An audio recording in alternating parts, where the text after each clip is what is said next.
Welcome to In This Body, a podcast where we dive deep into the potent power of embodiment. I'm your host, Ailey Jolie, a psychotherapist deeply passionate about living life fully from the wisdom within your very own body. The podcast In This Body is a love letter to embodiment, a podcast dedicated to asking important questions like, how does connecting to your body change your life? How does connecting to your body enhance your capacity to love more deeply and live more authentically? And how can collective embodiment alter the course of our shared world? Join me for consciously curated conversations with leading experts. Each episode is intended to support you in reconnecting to your very own body. This podcast will be available for free wherever you get your podcasts, making it easy for you to stay connected to In This Body, the podcast with me, Ailey Jolie. Welcome to today's episode of In This Body. I'm honored to have Dr. Leslie Ellis, an esteemed expert in somatic therapy and Dreamwork, joining us again today. Dr. Ellis holds a PhD in clinical psychology with a somatic specialization and a master's in counseling psychology, focusing on depth and Jungian approaches. With 25 years of private practice experience in Vancouver, British Columbia, Dr. Ellis is specialized in trauma treatment, integrating focusing-oriented therapy and Jungian dream work. She is the author of A Clinician's Guide to Dream Therapy and is renowned for her global presentations on her research. Dr. Ellis was my first lecturer during my master's program, introducing me to interpersonal neurobiology, a foundational pillar in my development as a psychotherapist. Her ability to communicate the complexities of the human psyche inspired me to pursue her training programs in Dreamwork and focusing-oriented therapy as well. For those unfamiliar, focusing-oriented therapy involves inner awareness and bodily sensing to resolve psychological issues, particularly effective for trauma. Much of my therapeutic approach stems from this training and my love for Dreamwork. Today, we are diving into the fascinating realm of nightmares. Dr. Ellis's expertise provides profound insights into their significance and the impact nightmares have on our overall well-being. Together, we will explore the clinical definitions of a nightmare, the different types, the effects of nightmares, and their critical link to embodiment. Dr. Ellis, welcome to In This Body, the podcast. I am delighted to have you with us again.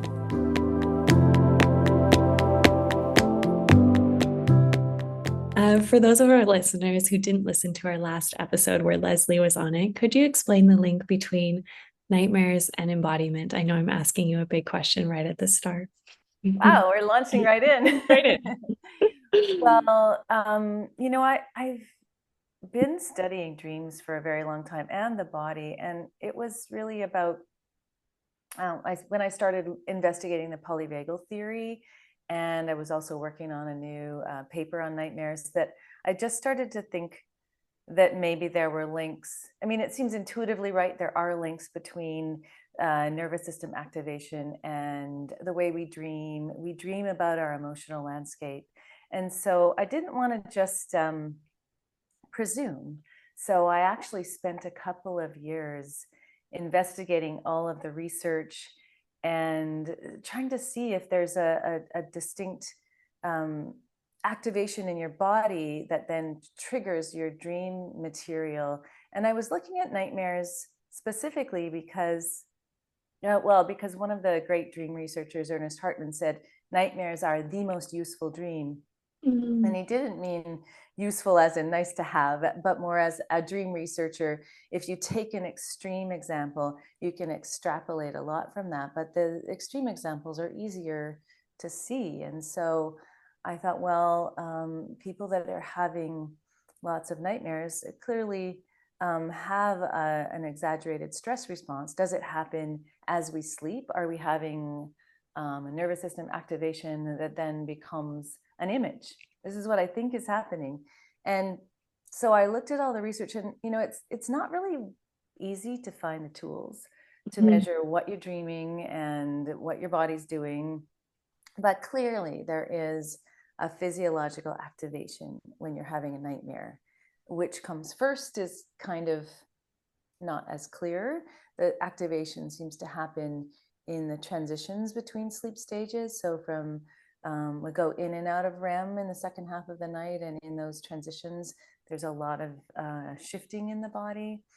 And what I have been able to find is that as the tools come available and the technology becomes available, there's just more and more evidence that nightmares and an exaggerated stress response, lower heart rate variability, all of those physiological factors relate. Mm. And it's a chicken and egg, I would say. Like, what, do nightmares cause the distress? Does the distress cause the nightmares? It seems like both are true, and that there is a link, and that you can also, I like to extrapolate further and go, I think dreams are a picture of our dreaming body, our emotional body, our physiological state, and that they're pictures of that, at least, in part, that's what's happening, and particularly with nightmares. You gave such a poetic description of a dream. How would you describe a nightmare? Doesn't have to be as poetic or prolific there. Yeah, well, it's just like an emotional storm, and then it's your dreaming mind's image of that storm.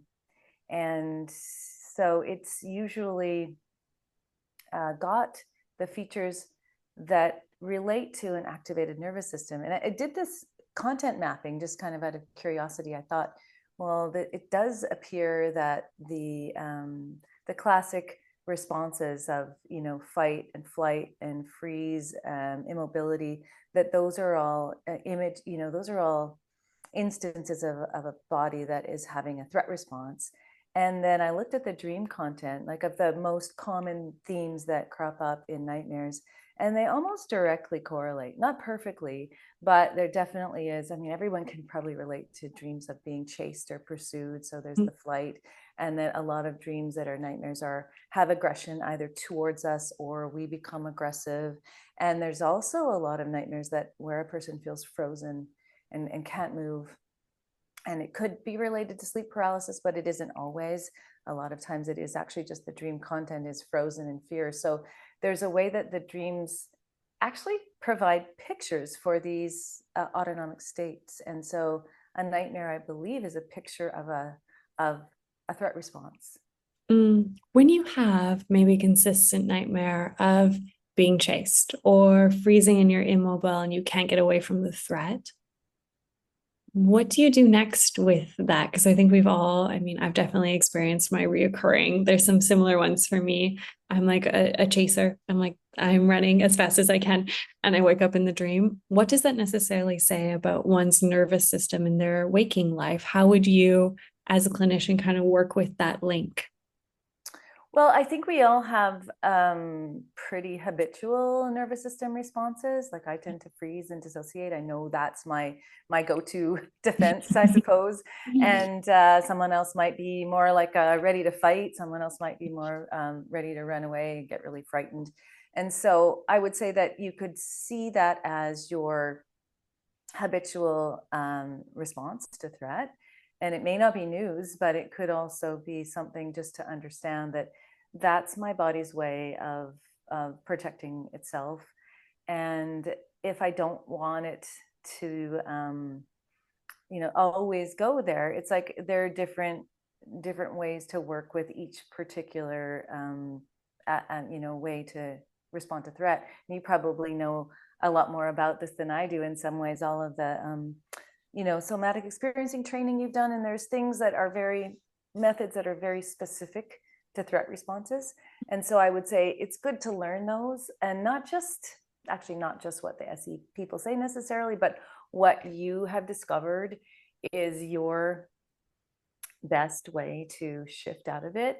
And so for someone who becomes immobilized, it's probably better to kind of try to get some movement or some activation so that you can actually start to come to life, versus someone whose habitual response is to fight, to maybe stop and breathe and calm down and start to assess whether it really is as threatening as it seems. It really depends on the person and the situation. But what I find really kind of useful with the dreams is that dreams give you images of that, scenarios, if you will. And then you can, if you've just had a dream about something, that is, showing you in an active threat response, you can imagine it forward to what you would do in that case to soothe it, to shift it, to make it feel different. And imagining your dream forward has the effect of calming the threat response in whatever form, and also has the effect of potentially shifting your dreams so that they have an avenue to go, a way forward that's actually going to be therapeutic. That consistent nervous system state, let that be fight or flight or freeze, is that the reason why we have reoccurring nightmares, or one of the reasons, or is that overly simplistic, or is there more to why we kind of keep recycling some of these classic nightmares in our own psyche? Well, I do think because we're, all essentially human with the same essential equipment, nervous system responses. I think the reason these are classic is because all of us have the same kind of responses inbuilt, and so they tend to show up across cultures, across the world, across time. These same themes show up, and so I think that there's also individual differences, and those could also be a clue to why things recur.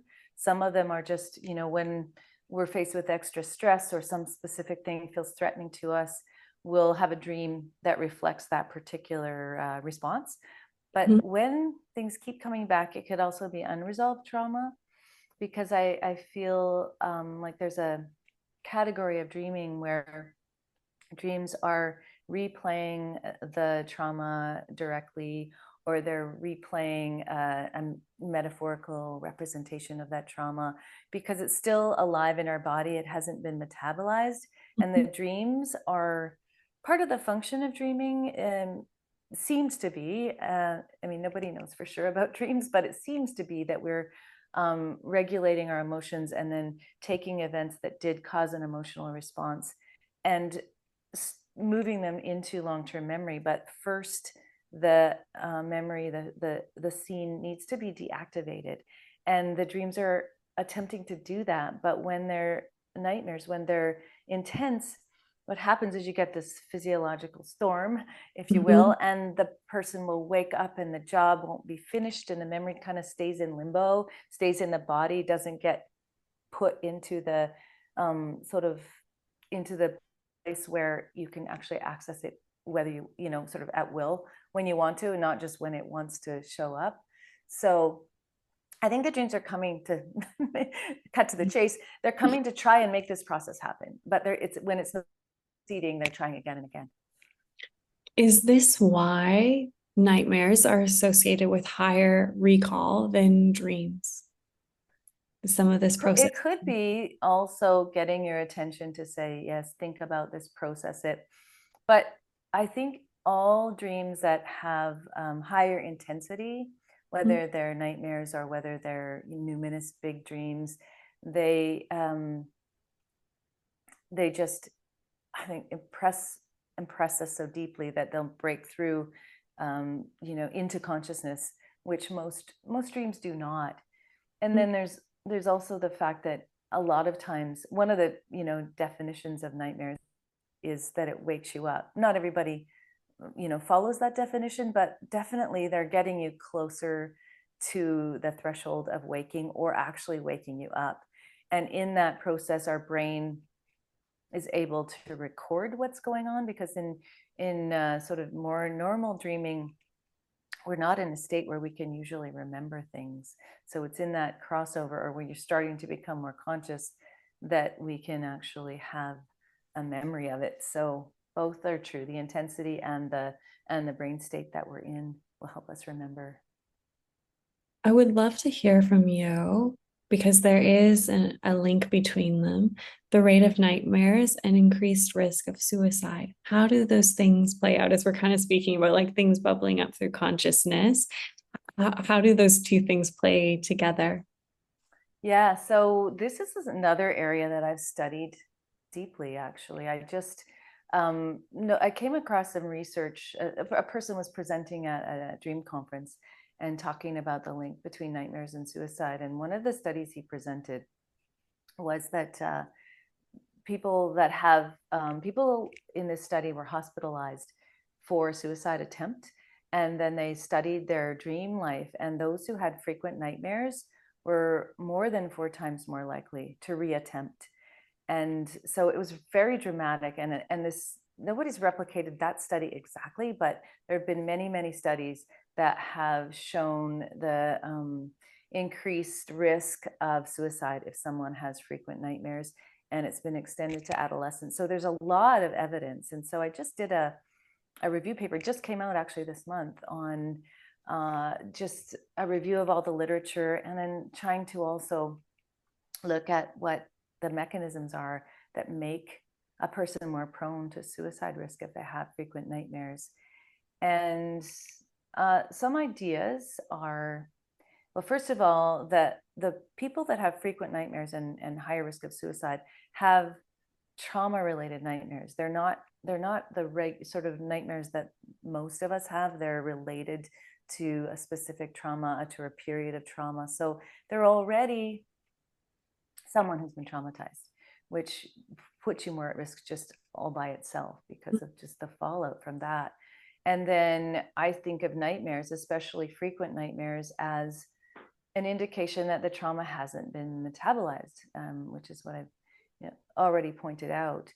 And so it's unhealed trauma. And then there's also a way that they're getting woken up, think about it, every night or every couple of nights with images of their trauma. The trauma-related nightmares are about the trauma. So they're constantly being reminded. They haven't recovered. So they're not feeling like, oh, I'm going to get better, this is going to go away, I'm not being healed, so there's a way that it feels hopeless, and they're not getting the regulation they need just from a good night's sleep. They're not even sleeping. So what happens then if the trauma is unhealed and you're being reminded of it, you're not getting a good night's sleep, then there's a kind of a feeling of there's no escape, there's no hope.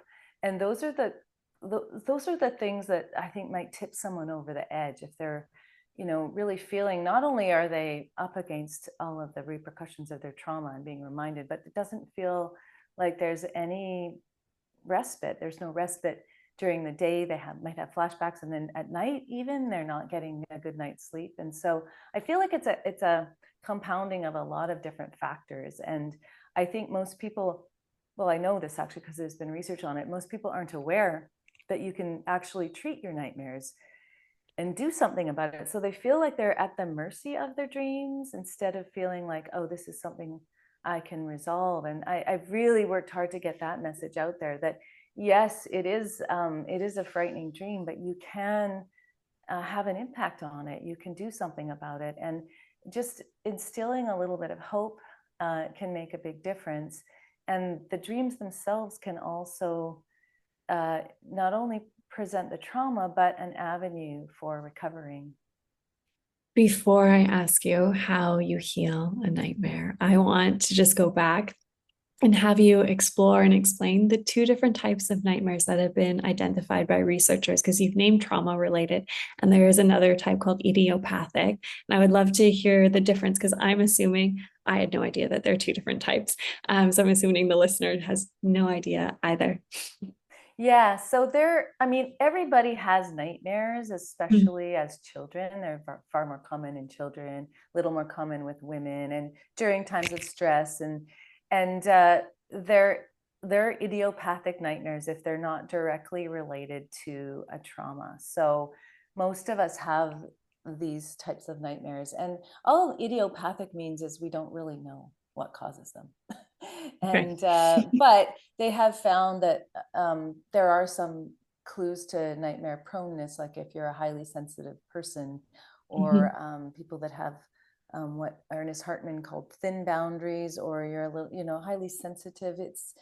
You're more likely to have dream recall and nightmares and intense dreams.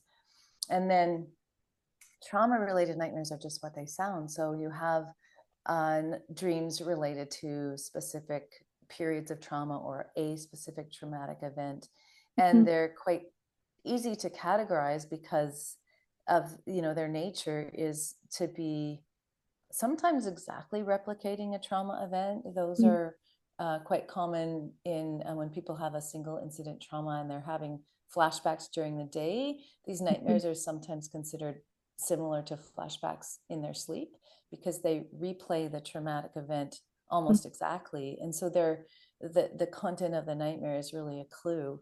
And sometimes there'll be maybe a metaphor for a trauma. Sometimes they'll have an image for it. And that's actually a sign that things are starting to improve a little bit when the dreams start to become more dreamlike. Mhm. But it's pretty simple. And I used to think that there was a continuum and that maybe all dreams are trauma related, but the idiopathic dreams are, coming from trauma that's not recalled or trauma that's very, very early and wouldn't necessarily be seen as a trauma unless you happen to be a very, very small child who's, Mhm. lost a pet or separated from a parent. And those are traumatic, but not really recorded as such. And I, Yeah. I think there's some truth to that.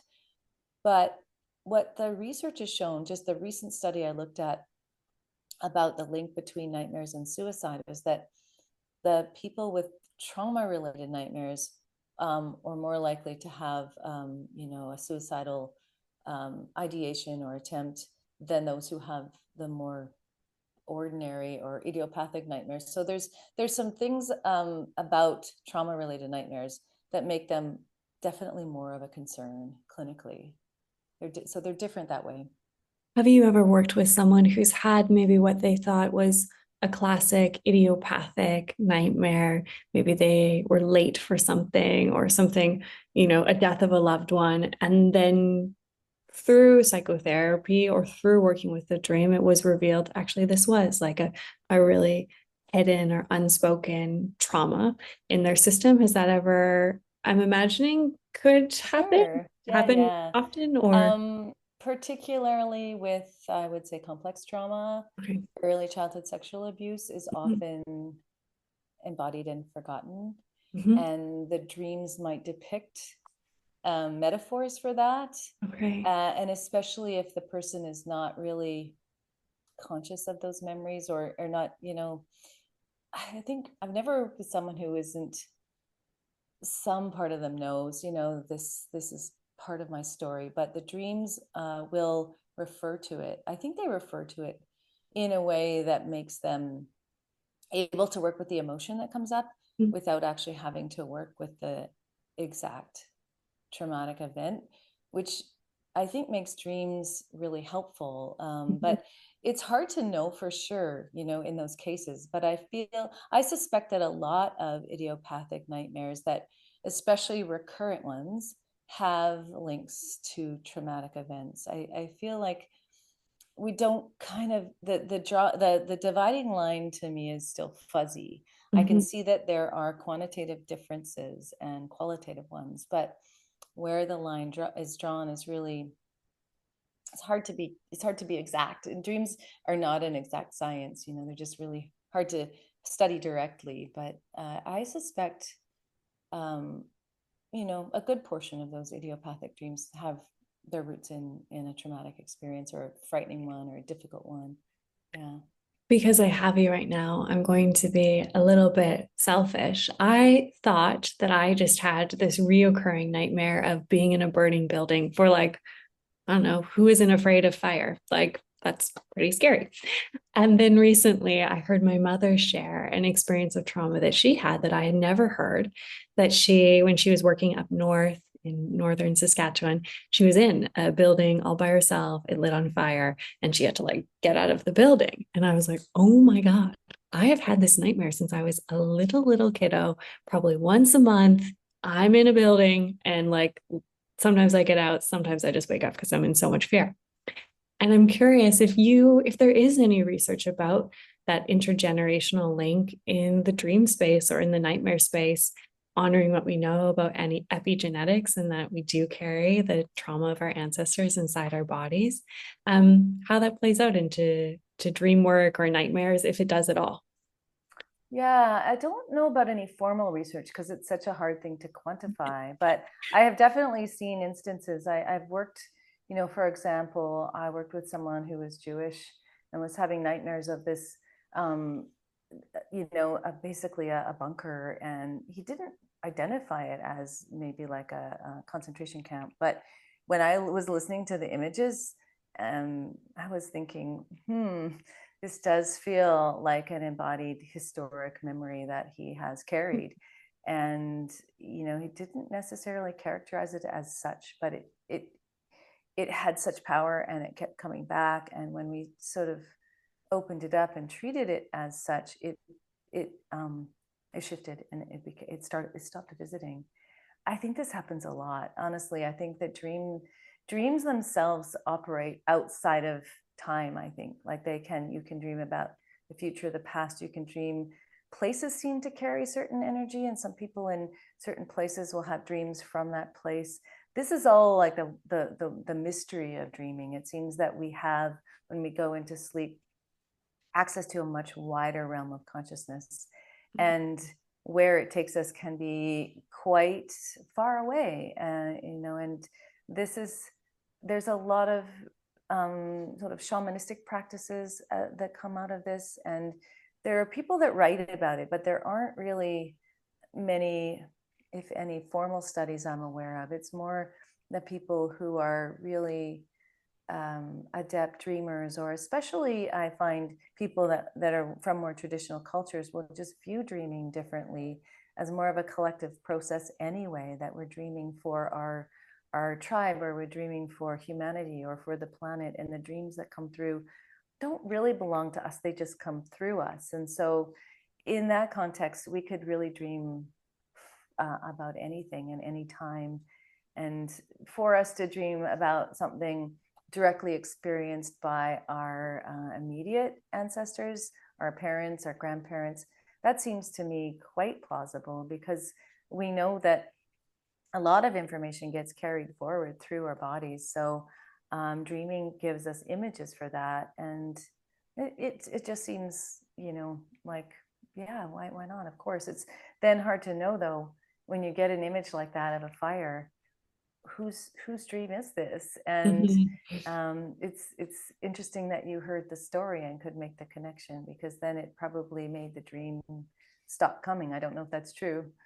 Yeah, we'll see if it comes again. I just found out the story after 30 some years of hearing this consistently, of seeing this consistently and waking up. My mother finally shared the story just very kind of offhandedly, like, oh, this traumatic thing happened. I was like, what are you talking about? So we'll see if it continues or if it resolves. But what she described her experience, I was like, that is the nightmare that has been with me since I've been very, very little, and definitely developed into some very real phobias. I was in I think like my mid-20s before I learned how to use a lighter, because I was like so scared of like fire. Wow. I was like always like, someone else can do Yeah. this. I'll just be over like here. No reason why I'm not touching the lighter, of course. I very much blocked it. Um, because you just mentioned it like briefly, and I honor this isn't necessarily, from what I've heard, your like deep area of research and expertise, but I find it very fascinating. And I remember it from the training I did with you in somatic dreamwork. Could you talk about dreaming and the collective consciousness or collective unconscious? Because I remember you having a dream that you described, and you were kind of tapping into something else in your dream space. And then those events kind of precipitated in the world. For those people who are interested about how you can, when you're in dream space, you are open to so many other things outside of just your consciousness and your embodied insight.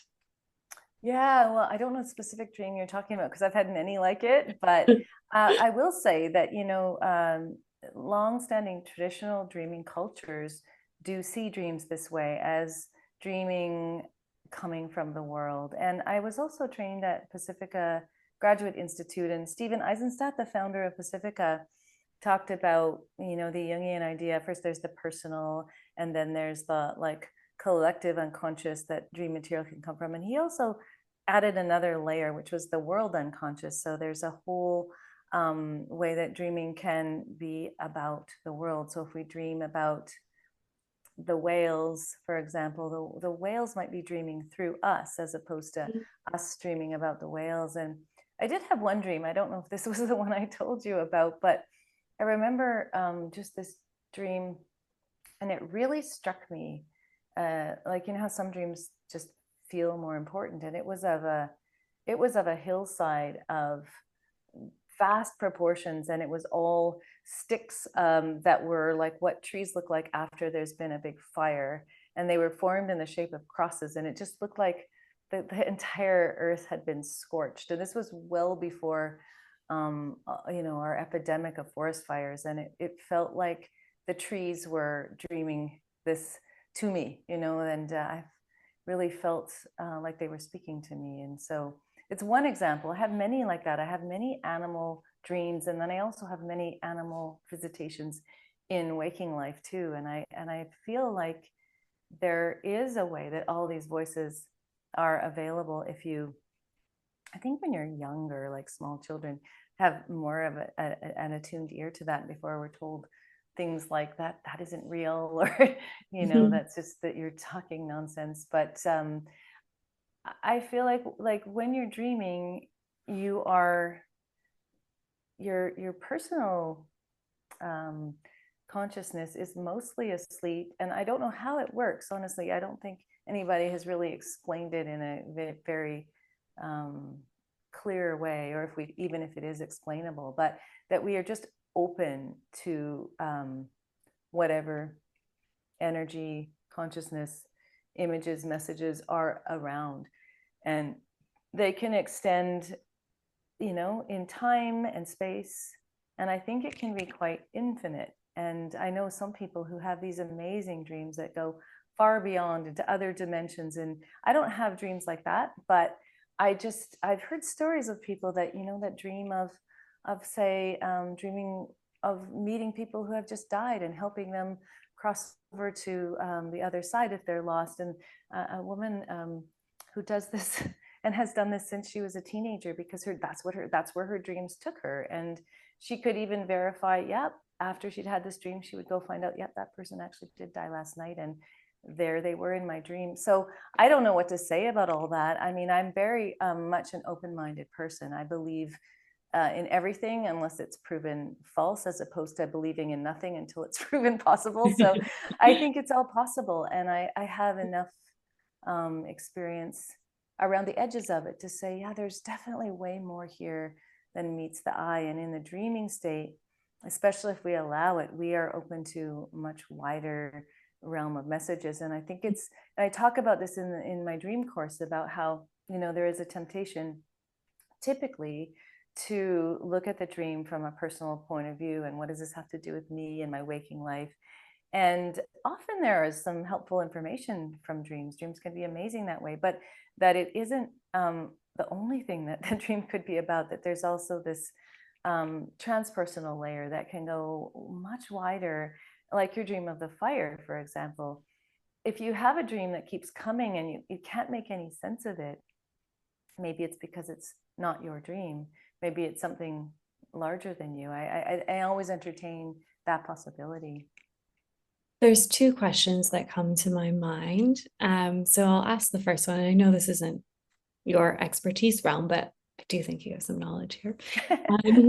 If you could speak a little bit about more Indigenous cultures or the role of shamanism in the dream space, because those cultures and more in shamanic traditions, they do speak about it, and it's oftentimes not knowledge that's shared out when we think of shamanic practices or Indigenous cultures. Oftentimes those pieces do get dismissed, or they're just not prioritized in the conversation. Is there anything that you've learned in kind of studying about dreams that you see, you know, shamanic practitioners do really honor, or this has been a deep practice in Indigenous cultures that stands out to you? Yeah, it isn't something I've deeply studied. I mean, I have met some people who have, you know, are able to walk through different dream realms and use it as a place to journey, and that Mhm. they'll go into different realms, and they can do that at will, basically. And they seem to be born with this gift. It's not like, oh, I'm going to decide to do that, I'm going to be a shaman. It just seems as though some people have this capacity. And I also think that in the cultures that they live in, this is it's not it's not dismissed. It's Mhm. recognized and embraced, and the things that these people bring from the dream world are valued. And so there's a way that this capacity is not cut off. And I will say the people I've met that have this capacity don't talk about it too much beyond that. They're not, going to want to teach you, and the information feels very sacred. So I find I'm very curious, and they're very circumspect. And Mhm. the things that are written are, they're a little bit, um, I don't know about generic, but there's stories I think that they could tell if they would blow our minds. But I don't. They're reticent. They're not like in our Western culture. Like we go, look at this amazing thing I've done, and they tell stories about it, but they really don't feel like that is um, appropriate. And Yeah. I agree. Thank you. That's kind of been my experience and like looking for that information and kind of taking a look around is that it isn't so common or how it's written about. It seems very toned down, a little vague. And I'm like, well, there's definitely something here, but we're not exactly putting that into the written word in a published way for everyone to go explore. And why I've been fascinated by it. It's happened my whole life in my dream space, but more or less since I became a clinician, sometimes I would dream of my clients and see what happened next in their life. And then I would sit in session with them and they would come and tell me the thing. And I was like, what is going on here? I need some boundaries. And like also, what is this? I still have no clarity on it. It fascinates me. Yeah, well, I do think dreams have a little window into the future, and Mhm. it's been really you know noticed, remarked that there is like what they call precognitive dreams. And so the scientific types will say, well, as one example of this idea, they call it next up. I forget what the acronym stands for, but Stickled and Zadra are like very long-term dream researchers that said, well, what explains that phenomenon is that we are pattern recognition and prediction machines, our brains are, and their brains are basically exploring possibilities in our dreams. And so we're exploring many possibilities, and sometimes we'll hit on something that actually happens. Mhm. And potentially that's an explanation, but it could also be that time is not as linear as we think. I was on a radio show once, and I was people were calling in with their dreams, and this one person said, so I kept having this dream where I'm on a highway and I'm driving around a corner, and I get to the corner and the road has been washed out.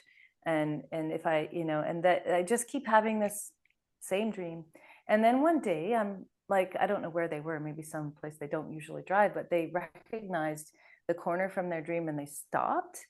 And in fact, the road was washed out. And if they had kept going, they would have driven to their death. And they just wanted to share that with me. And so I'm sharing it with you for what it's worth. It's like stream saved their life, and they didn't understand it until afterward. And I've had many situations like that. Like I was at this again this dream conference, um, and I was working with a group, like I did a morning dream group, and a woman dreamt of, I'm not going to get it exactly right, but it was some object that was very specific, like a neon green feather in a little envelope that's partly open or something like that, some strange object, very very specific. And we sat with the dream, and we're like, got some things from it, but it didn't feel like it clicked. And I said, well, maybe this is what I think about dreams that don't um, seem to quite click. Maybe it's a dream that will make sense in the future. And then she came to me at the end of the conference and said, you're not going to believe this, but I went to the next dream workshop after you, and somebody told a dream about a little green feather in an envelope, like the exact image was in this person's dream. So again, it's kind of interesting, strange coincidence, hard to Mm. completely put into our linear model of time, and yet dreams do this all the time. Yeah, I find them so fascinating. One of my favorite ones that happened recently is I had like a big kind of like trauma nightmare, but it had a resolution ending. And then this resolution ending was being given this like long pearl. And then about like 6 weeks later, I went to a retreat with Carissa Shishumer, who's kind of like a psychic mentor. Anyways, and she gave me this like long pearl that I had seen in my dream. And I was like, what is happening here? I need to lean into this. And I think that open mind and just curiosity to take that information that we get in dream space and go, I don't know exactly what this means yet, but I'm open to investigating and open to holding the somatic kind of resonance that this has left me with as some type of information, like you kind of described, like her turning the corner. It's like she actually held that as like, that's valuable information. I'm going to slow down on this corner, and it saved her. Yeah. The second question that I had before I go back to the question I've been holding for a while now, is you named the place that you are dreaming in. If you could speak to like how geographical location maybe changes the dreams that we have. I'm thinking of an experience. I'm in Tofino right now, and I lived here years ago. I would have very Indigenous oriented dreams, and they didn't feel associated to my lineage, but they felt so. I can still feel the somatic resonance of those dreams. And I'm curious, like you're the first person who I've actually heard speak of how place may influence what we dream. Yeah, I don't know much more about it than that. I have noticed, oh, actually, I do have a story about that. Okay. Oh my goodness. I was traveling with a group of people, and one of them was a member of a band. And I told him I was, writing a book about dreams, because I was writing my book then. And he's like, oh, well, I have something I have to tell you. And he said, so we were in I can't remember, it was a European city, and the band, there was 4 members of the band, and said they got up at breakfast. They were staying in this very old hotel, and they were all very silent at breakfast. And finally someone pipes up, I had a dream last night. And they described having a dream of a bald woman that wanted to have sex with him. And literally every single one of them had this dream or a version of it. And they discovered that this hotel during wartime was a brothel, and that the women's heads were shaved because of lice. And so this actually took place in the hotel, and every single one, to a person, had a dream of these bald women that were wanting to have sex with them. And so that's an example of a place holding, the history, and who knows, maybe the spirits. I don't know how that all works. I just know that this was clearly a place holding the stories, that if you were a receptive dreamer, you're going to pick up those stories. And it's a pretty dramatic one, actually. But yeah, so fascinating. So the question I've been holding for a while now that you touched upon is, if we go back to nightmares, what is the step that we can use, or what is your step process to help heal a nightmare? We've kind of talked about different types of dreams, where the information might be coming from, if that's the place, something you've in your body from an intergenerational lens. If we go back to classic nightmares, how do you work with them? So I've basically picked up a method from focusing and kind of made it my own a little bit from focusing, a bit from Jung. But the first step is Jen Lin's idea of finding help in a dream. And the reason I start there is similar to the way anybody who does trauma work would resource somebody. So when someone has a nightmare, the first step, when you're feeling, usually it brings a lot of fear and discomfort. And so I try to help them find something in the dream that is going to be a source of strength. And ideally, it's something from the dream, because typically the trauma related dreams are recurrent. And if there's something in the dream itself, then it will be available to them if they have that dream again, versus having to think, oh, when I do this type of breathing, or when I, think of my my dog, that will help me feel better. But this is looking for something that's available right in the dream. And surprisingly, you can usually find something even in a nightmare that's trauma related. And so I invite them to embody that. Kind of got a source of support, then I invite them to carry the dream forward. And this is an idea from Jung of dreaming the dream onward, although it has been picked up as a method in imagery rehearsal therapy, which is a very well researched method of dreaming the dream onward. And unfortunately, they never give Jung any credit. So I always have to mention that Jung actually did this first, and then they basically do what they call rescripting, basically taking the dream and writing down a new ending and ending it any way you like, and found that that has a really marked, measurable impact on their dream life. It reduces the number of nightmares they have, it reduces the distress they cause. But I don't actually just say change it any way you like. I do a little bit more of an embodied experiential approach where I get them to walk through the dream at whatever level they have the capacity for. And so it depends a lot on how much healing they've done, how much capacity they have.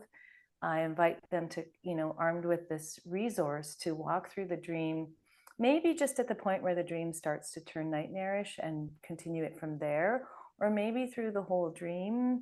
It depends on their capacity. So there's a bit of a judgment call, but I invite them to then, change the dream in a way that feels more like the dream is continuing. Because what happens is the dream tends to stop because the person has woken up. They've gotten too frightened. They get a physiological response that just shocks them awake. And what I'm asking them to do is assume that the dream continues and to let the dream carry forward in a calm body. And the dream will naturally go forward to a place that will feel like the next step. And it doesn't have to be perfect. It doesn't have to have everything fixed. But what I found to a person is that this always changes their dream. People that have had recurrent nightmares for decades will say, my dream that I had every night is not the same anymore. And sometimes it actually stops the dream completely. And I think it's because you're giving the dream an avenue to go forward. So when they're always often they'll stop at the scariest place, the place where they feel like this is where I die, or this is where, that would be the most dramatic one. I'm about to die here. And their body doesn't really know some part of their body doesn't know that they actually didn't die there, and they're stopping there. But if you let them carry it forward, what happened next? What happens next in the dream? If it's a traumatic dream that represents a traumatic incident, there's another thing that happens after that. Clearly they survive it. They're sitting there with you. Clearly something else happens, and it can be more literal. This is what happens next, and just letting them really feel that their body survives it. They actually recover. Their whatever happens could be part of the dream, or it can be that they imagine, like with dreams where they're very small and they're being hurt or by someone larger, they can imagine somebody coming to their rescue or developing superpowers. They can imagine something quite fantastic because it's a dream. And sometimes if it's really fantastic, then it's easier for it to stick because it's so memorable. But I find that really what happens is their dream typically stops when they get frozen in fright. They just have a place where they can't continue. They might dissociate, something where they go away, and the dream kind of doesn't know what to do from there. And so it's really just like the one example from my dissertation. I did my dissertation on this method of working with nightmares, and I had refugees as my clients. And this one woman was being held at gunpoint. She was in Congo, and it was in the middle of a tribal warfare. And she was the daughter of a tribal leader that they thought had a lot of incriminating information about them. And they were holding her at gunpoint, and she lost her ability to speak, which is pretty common when you're that frightened. But she wanted to stand up and speak. And so in imagining the dream forward, she stands up and she speaks, and she just says, I don't have this information. And then somebody comes to her rescue, and she's actually looking after children, and somebody comes and helps her and the children escape, which in fact did happen. She ended up as a refugee in Canada. So the story goes further, but it's like the dreams show as much as the body could hold, and then there's this blank, and so you fill in the blank with something. And if they're in a calm body and they're feeling supported, they're supported to fill it in with something constructive. It doesn't have to be, apparently, but I feel like it's better if it is, and most people will make it constructive. I think 95% of people will make it constructive, unless they're kind of still in the grip of fear. Then they'll spin the tale in this sort of dire way, but otherwise they just imagine it forward, and then it becomes a different dream. It just does. It's not the same anymore. So they don't have the same dream. They might have a dream with similar features, but they'll have more agency, or there'll be people that show up in their dream. Or what happens with trauma dreams as a way to show that they are starting to change and the person's starting to recover is that the dreams will not be of that particular incident in that place, in that time, but the place and the time will start to weave in current events or imaginary events. And so they become more like normal dreams. And I think that's indicative of the process of storing this into your associative memory, so that it's no longer just a timeless embodied memory. It is something that has a place in time and that you can access if you want to, but it doesn't invade you the way a PTSD dream can. Thank you so much for that, and like describing how that process really works and how it can like kind of move the nightmare forward, and the release that can happen through that construction as well. My last question for you today is, how can we use dreams to create a deeper sense of embodiment? Well, I love that question. I think that dreams are already inherently embodied. They're an expression of our embodied state. So if we then go back, like write down our dreams, record our dreams, and then go back into them, not as a sort of a puzzle to figure out, or as an interpretive exercise, but as an embodied exercise where we imagine into our dreams, feel into dreams will bring a whole felt sense. And if we invite that sense of a dream back, sort of live it forward or just dream into it, it will bring us into a particular state that the dream is inviting. I feel like the dream pulls all of these pieces from our memories, from our lives, from our imagination, specifically to create an embodied sense that's not just a simple emotion. It's a complex feeling.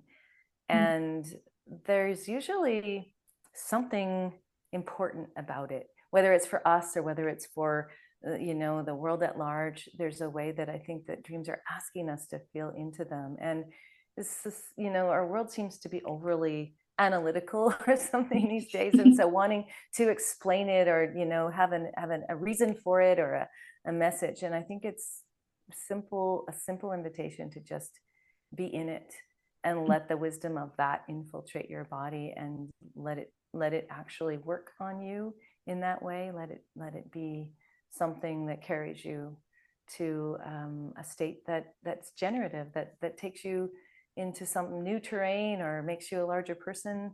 Like, let whatever happens happen, I suppose. And I think you have to be a little bit adventurous to do that. But I feel like that's a big part of what I think dreams are for. I love that, naming the adventure in the dreaming world. Definitely. Like how the psyche just adventures into uncharted and unknown areas and has that exploration. And can you kind of take that and actually honor it as something. Is there anything else you want to share before we close for today? I'm so grateful that we got to spend more time and kind of go into Yeah. night work, nightmares more specifically. Is there anything else that's on your mind that you would like to share? And don't feel like you have to have some prolific or poetic statement right at the end. No, there is one thing I would say, which is that I know you gave me the opportunity to talk about nightmares and suicide. And one thing I want to say is that this feels like such an important thing for people to be aware of. Not only that you can treat your nightmares, but that nightmares are a flag for potential suicide.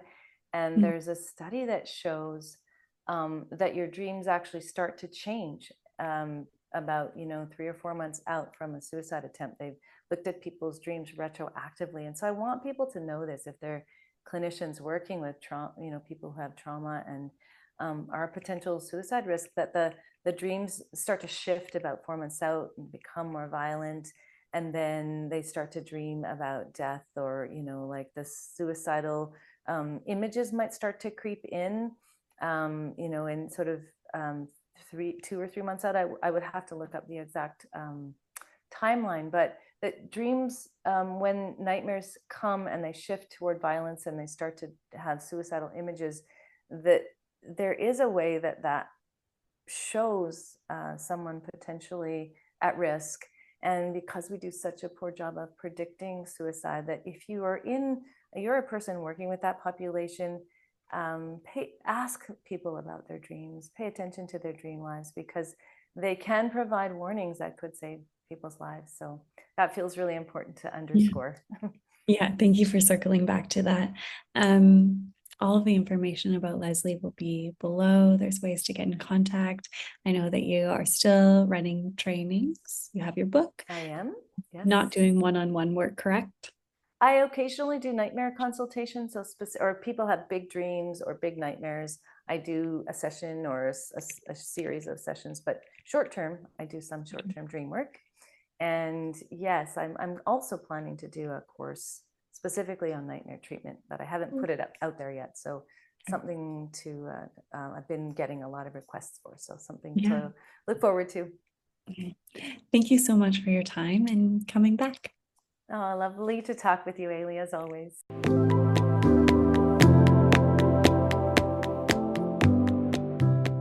If you found value in this episode, it would mean so much to me for you to share the podcast with friends, a loved one, or on your social platforms. If you have the time, please rate and review the podcast so that this podcast reaches a larger audience and can inspire more and more humans to connect to their bodies too. Thank you for being here and nurturing the relationship you have with your very own body.